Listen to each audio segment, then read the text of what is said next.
as you can tell from the title, we're continuing our little thread. This is in a sense a little follow-up to what I believe was probably the last video, in which I threw out the idea of should they have let Rose Tico drive his speeder into the mini Death Star. And it wasn't, a cynical, callous idea at all. Very serious, just from an intellectual storytelling point of view. If you haven't seen that, go see that, because this is sort of a logical extension of that. In fact, I just finished shooting that about an hour ago, so this is all sort of in the same conversation, but I sort of decided I wanted to tackle it from a different standpoint. I do just want to raise, again, this is an intellectual conversation, not an emotional conversation that has anything to do with the backlash, not all. Just an intellectual film theory question. Are you surprised that they kept Rose alive? That's the title. At least I think this is probably going to be the title by the time you see this. Now, the situation leading up to it, very much discussed in the last video on should they have let her drive into the mini Death Star. Covered it extensively. It's a long video, really broke all the events leading up to it and the emotions behind it, and all of that. Great detail. So now we're just kind of broaden this thing out to a general question. Now this isn't even in the perspective of her driving into the Death Star. That was a hypothetical. I'm really tackling this by what we saw. We're no longer talking about her driving into the Death Star. This is the fact that she knocked Finn off the path. She was very badly injured. She, uttered some words that had sort of a last words feeling to it, and then she crumpled over. I mean, definitely crumpled over.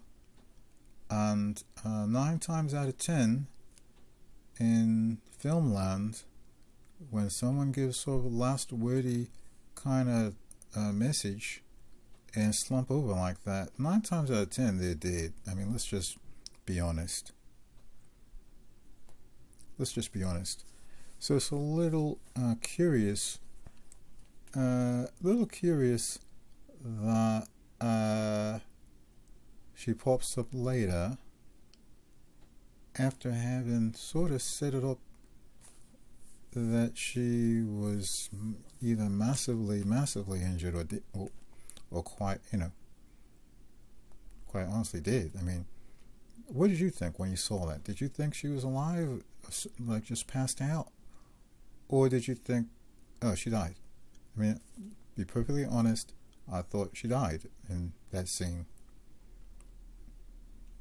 I wouldn't have thought that she was coming back. I was quite surprised to see it reappear. Like, oh no, she's not dead. So let's set this up a little further. So, I'm not going to go into the skimmer scene. I call them skimmers. I think they might be called ski speeders or skim speeders, whatever.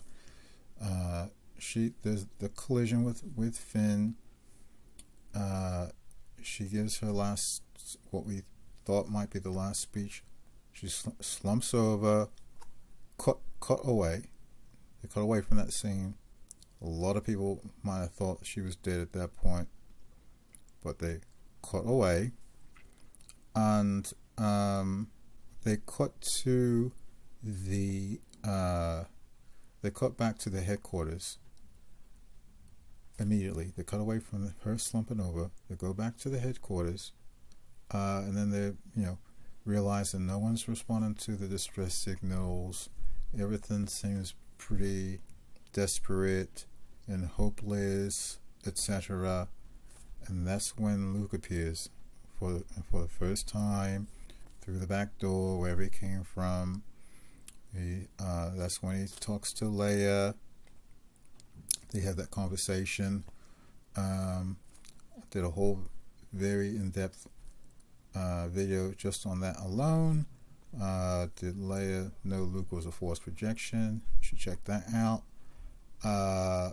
Then he walks out there, winking at everybody, takes on a barrage of fire, and he emerges from that barrage of fire. Kylo Ren is shocked, obviously. Says, oh, hell no, this is not happening. Take my ship down. I'm going to deal with this guy personally, right? So that's when they cut to Finn pulling Rose into the headquarters on like a piece of wreckage or whatever the hell that was. And his exact words were, "Medvac, I need a medvac." So, frankly, I mean, she's all covered up. It's not clear that she's still alive. The implication, of course, is that she didn't die. She's just very badly injured in need of medical attention, basically. That's really the implication there, right? He's not carrying her over his shoulder, you know what I'm saying? It's on what you almost would call like a stretcher, dragging her on the ground. Medvac, I need a medvac. So they're saying, oh, medvac, I need a medvac. So it's pretty. The message they're trying to drive home is that she survived. I mean, that's pretty clear. Now, mind you, so right after that, they cut back to Kylo Ren's ship actually descending. Okay, now that little scene there where he's dragging her on the ground, medvac, need medvac. They got 6 seconds. Okay, just make a note of that. 6 seconds. Wasn't long at all. Not much discussion. No one's saying, "Oh, is she alive? What happened to her? She badly." No discussion. That's all he said. That little snippet lasts 6 seconds. Then, we go through the whole thing with Luke and the fight and the force rejection and them escaping out the back, and they end up on the Millennium Falcon. The First Order enters the headquarters. It's empty. He picks up the dice. He makes a little connection with Rey. They're back on the Falcon. Everyone's introducing each other to everybody because they've never met anybody before. Poe apparently never met Rey, and everyone's hugging and everything. Then in the middle of that, we're very close to the end of the movie now. We see Finn open a drawer on the Falcon that's underneath a bed, pulls out a drawer underneath the bed, and we see just a little tidbit here. We see the Jedi textbooks in that drawer. If anyone was wondering whether they got burned up in the temple on Ahch-To or whether Rey took them, it's settled right there. It's very clear, very clearly seen in that drawer under the bed. Finn kind of didn't even know what they were, obviously. Just he was looking for a blanket, actually. Pulled out a blanket, puts it on Rose. She's laying there, not moving. Almost looks like she's sleeping. I mean, she's not splintered up or anything. And he puts the blanket on her, sort of tucks it around her shoulders, sort of like, oh, let me keep you warm. Let me make sure you're cared for. Blah blah blah. So, I mean, the implication is that she's alive.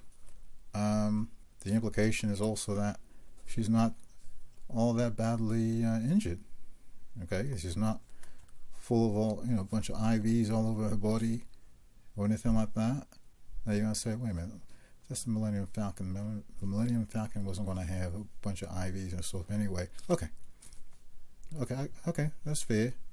But she wasn't being attended to by a whole bunch of people, taking her, checking her pulse and all this time and stuff, worrying or fussing about her. Do this, do that. No people would she wasn't being tended to in any kind of medical intensive way. Now you're going to say, oh yeah, but they didn't have any kind of medical personnel there. They were just like emergency trauma doctors or trauma staff. Barely any kind of, so you wouldn't stop. You're missing the point. The point I'm making is that they make it seem like she was just kind of banged up, not a survivor of a major speeder accident with broken bones and internal organ damage and all that kind of stuff, like it seemed when we was out in the field on the battleground right after she had that collision, right? So the implication, she's still there. And that's that little scene where he puts the blanket on her, lasts about 11 seconds. That includes him in the drawer. You know, all that takes just 11 seconds. Then they cut to Ray, and Ray's watching all this, and they kind of show her face, and her expression is sort of like, oh, isn't that sweet, blah, blah, blah.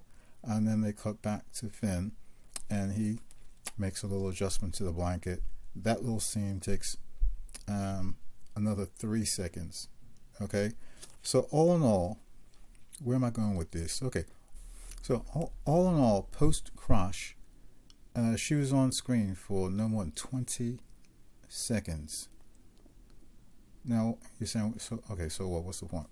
I'll get to that in a second. I'll get to that later. Just remember that she was on there for just no more than 20 seconds. All right. So the question is, are you surprised that they kept Rose alive? Now, I mean, let's face it, they could have gone either way. I mean, let's just be, state the obvious. She slumped over. I'm sure a lot of people in the theater thought she was out and out dead. Turns out she's not dead. She's unconscious. She's hanging on to life, I guess you could say. But they certainly made it appear that she didn't suffer any major injuries and just kind of badly shaken up, and that she's probably going to come around. So the question is, I mean, are you surprised that they kept her alive? I mean, they could have just left her dead. They obviously made a decision not to just leave it like that. So let's try to look at some reasons why they they didn't allow her to succumb to those injuries. Why do you think they were very conscious to keep her alive? Let's just put it that way. And I'll give you several ideas. The first thought there is that they were hedging their bets, that unbeknownst to them at the time when they put it out, they figured, well, she's very this character is very likable and bubbly, and we think that she's going to become very popular, and we've made an action figure of her. We've made hundreds of thousands of units of an action figure. We've made an investment in her. We're hedging our bets that she's going to become, that people are going to like her, and that they're going to want to see her again in the next one, and they're going to be sorely disappointed and annoyed and frustrated and heartbroken that she died when she was just so likable. So we should make sure we have an out in case we feel we want to bring her back. So we don't want. So we're not ready to close that door, just yet. So we could go either way, but let's just keep that little thread open. In case we're feeling that we want to bring her back in some type of way, right? That would be certainly one reason. The second reason to keep her alive, and I sort of touched on it Well, I did more than touch on it. I went into great detail in the last video where I talked about her going into the Death Star and why, the arguments that might be for not having her driving into the Death Star and dying, the mini Death Star and dying. And one part of that would be, you've already killed a sister, why kill her off too? That's kind of seems like a little much, and you've already killed off Haldo, and so now, we've got three major women that we put into the movie for whatever reason, we put three major women. You're going to say Paige is not major, but you get the point. We put these three major women in there, but then we turn around and then have them all, die. So it sort of undermines our whole agenda, or our whole purpose. I don't want to say agenda, but undermines our whole purpose to have them in there, to have a woman presence, right? So that might be the second reason to keep her alive. And then third, let's face it, like I said, she was in there for only 20 seconds, so it's not like, oh yeah, but to have her, they could be, the point I'm making with the 20 seconds is that they could have easily cut her out. They could have easily cut out the scene where Finn's dragging her back. They could have cut out the little cuts where she's on the Millennium Falcon. It's only 20 seconds in a 2-hour and 31-minute film. They could have easily cut those 20 minutes out and just had her having succumbed to them injuries. Okay, wouldn't have changed nothing, would not have changed the plot, would not have changed nothing. It's just, they could have gone literally either way. So the third reason, who knows? As they sometimes do, sometimes they run the filmmakers, the studios run little focus groups and, say, are you sad that Rose died? Would you feel strongly if she died or didn't die? Blah, blah, blah. And, sometimes they base those decisions, around focus groups, focus audiences. Sometimes they film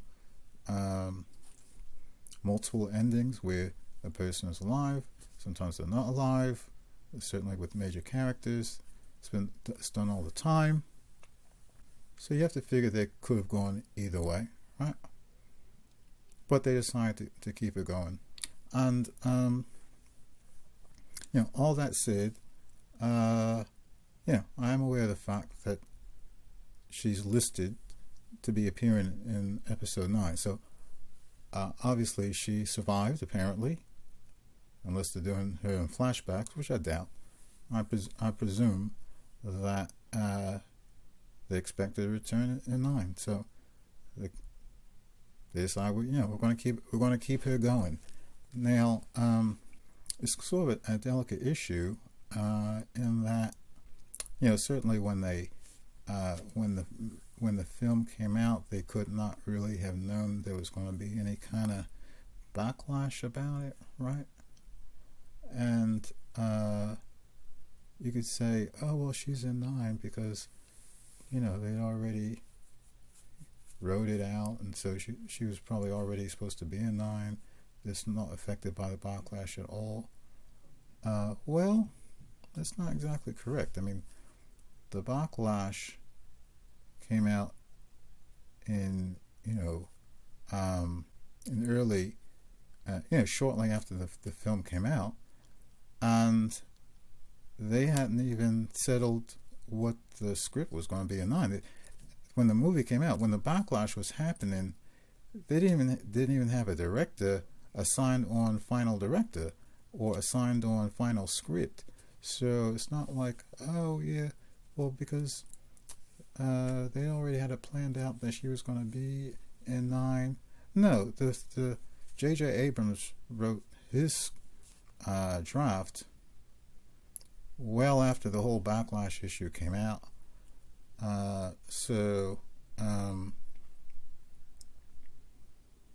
Credit to J.J. Abrams. They say, you know what?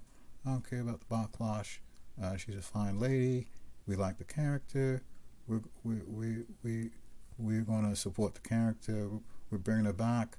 Now, again, I don't know what kind of role she's going to play in 9, how prominently she's looking to be featured in 9.